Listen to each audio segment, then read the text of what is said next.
Being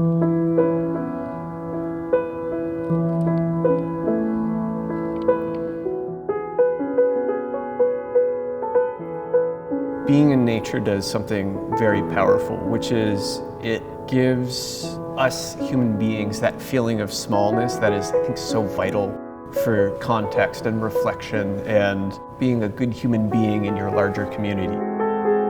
Nature is one of those things that it's almost impossible to know it fully, and there are so many little relationships going on that we can't see. There are so many different little tiny micro homes on a landscape that we get to protect. You know, INLC has been at work in the community for decades now, and the community has grown around us and with us. We're planning on ramping up the scale and the pace of our conservation, and we need to bring the community along with us to do that. We work with landowners, with communities, with individuals to identify and permanently protect the lands and waters that we hold so dearly here throughout our region. Some of those lands are the lands that inspired Dr. Kropf to write the piece that we're about to hear. I like to think of music as a conversation. My hope is that it creates kind of a space for reflection where each audience member is able to kind of think about their own relationship with the natural world and with the Land Conservancy's mission and their community. So this morning when I got out here, right in front of me, a beautiful bull moose stepped out of the bushes.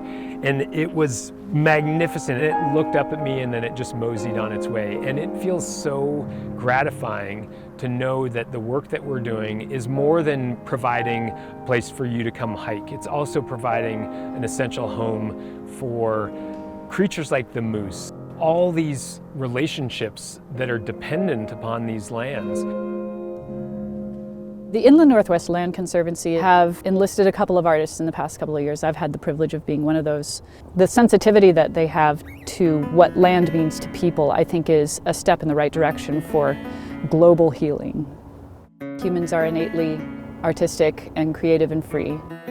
Places like this mean a lot to me. I've gotten to spend a lot of my childhood and adulthood barefoot, and it's important to me to create experiences for people through music or other forms of art where people can relax and be able to think emotionally.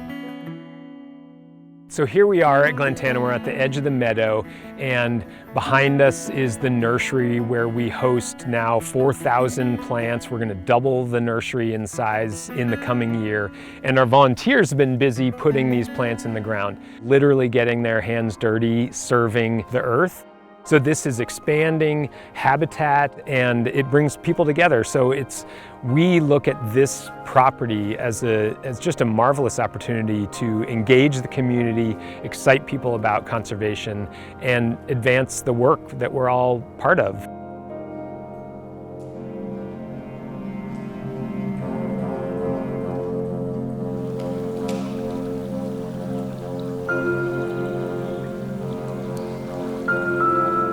Close to their homes, close to the city. They can feel the earth, they can hear the wind, they can watch the animals.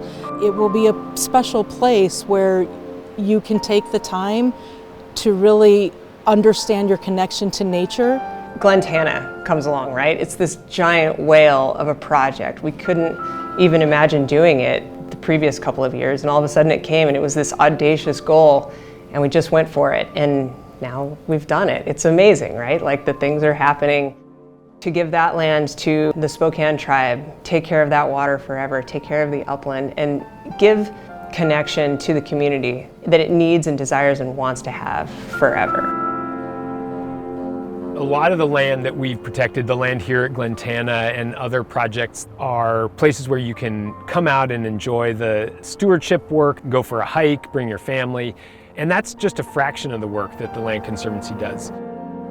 We've helped protect almost 30,000 acres of land throughout our region. That's a number that's hard for people to really conceive of. Most of that land is private land that's permanently protected and that you as a supporter may not get a chance to visit. So like in Salish, we go Sisi-a, like if you were to say it, but the name is like Sisi-yet. Okay. In Salish, kind of almost interchangeable. There was a time where we lost a lot of our cultural learning, our language. So the Sisiya, being the only fish-bearing stream on our reservation, in a place where our ancestors and our stories were. When we look at it, it tells the story of all those people and all the plants and animals that once lived there. And today we want to make sure we can still keep those stories. Clean air, clean drinking water, stable ecosystems. We all benefit from this. CCI is 750 acres of beautiful forest lands, of riparian lands, of cold water refugia. You know, it's a priority waterway for the Kalispel tribe. So from a natural resources perspective, it's obvious, right? This is a great property.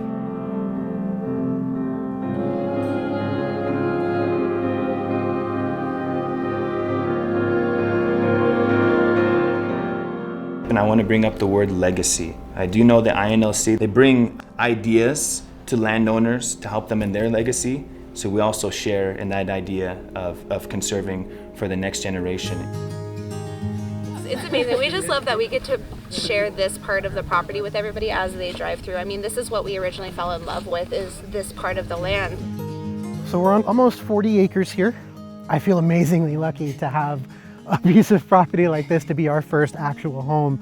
So we saw a for sale sign and we went, what are the odds that the place that we just fell in love with is for sale? We did find out that it had a conservation easement on it, which at first was somewhat alarming because we didn't know what that meant. Before we made the purchase, we actually reached out to the INLC to ask, what is a conservation easement? What do we need to know? And we were very fortunate to work with Rose, who kind of just let us know everything. And she kind of invigorated our interest. She made us really feel like we could do a lot here and make an impact in this valley. Conservation easement with INLC is a perpetual agreement that runs with the land, not the landowner. And so we have conserved about 18,000 acres of land throughout the region with conservation easements. So we get to steward those lands and those relationships in perpetuity. We get to meet all kinds of new folks that come to love that place, like Ken and Danielle, who have been incredible easement landowners. The easement has been more so of guidance than restrictions. You see projects like this and you understand this is a tremendous amount of time, resources, finances, physical labor. We don't have to be the driving force behind everything. We can work with people who have that same passion and do it together and not take on the entire burden ourselves. So the reason for the bank stabilization effort at this location is the erosion was just seasonal runoff events eating away at the toe of that bank, and then it would collapse on itself. You know, a lot of this work is focused at reversing those impacts and providing habitat for the future. And today is the culmination of about 2 years. We partnered with INLC on this project and brought out a group of very energetic volunteers that are willing to just get their hands dirty and plant these trees. We pre-drilled a bunch of holes. The best time to plant a tree is today, and the next best time is tomorrow. In the last 6 years, I'm really proud of how much the organization has grown into a sophisticated organization that is able to objectively and strategically chase conservation. If we're not working together to protect these things, they go away. This is our home, and protecting it and helping to be a part of the natural space around it, that's a major reason why we're here, and we want to help keep that. The pressure is on us right now, and with that come rising land costs. That makes our work more expensive and more complicated. There just simply isn't enough urgency that I can put behind this. We are in it. We're behind, actually, and that's why being bold, as we are in our planning, is essential. This is sort of like a conservation moonshot, right? We have to do this work. I really appreciate that this organization and the people in it have a heart for having hard conversations. In that flight, I was just beginning to feel more and more small in the world that I lived in. So that was the inspiration for the lyrics of this song. If I seem preoccupied with myself, forgive me. what do we want to look like in 10 years, in 20 years, right? What kind of an organization do we want to be? What kind of land do we want to protect? What I want to see is a footprint on the land that is in concert with what the land offers, and grow that seed within yourself of what you need to do to protect things moving forward. I plan to retire here, so this is my home now. We realize that we're sharing this valley here with so many different creatures, so much different wildlife. I mean, we showed up with no knowledge, just a lot of good intention, and we're here, and people are telling us we're doing a good job. We want to make sure that the impact that we have, whether it's with small things like what do we put in our soil, to the larger things like what house plan can we put on the hill that won't impact wildlife that's going down the access road. This is legacy work. This is work that is going to last for a very long time. We need to work with everyone to make this happen, and we think there's a role for everyone to play. We can tell our grandchildren about the work that we did to help protect the lands that we love and we know they're going to love too.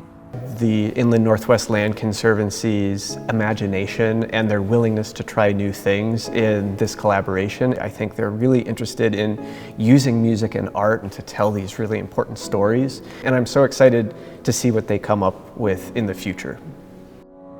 Whatever I am after, chapter after chapter, I never meant to wrong you. It's just ever since my hand was severed from the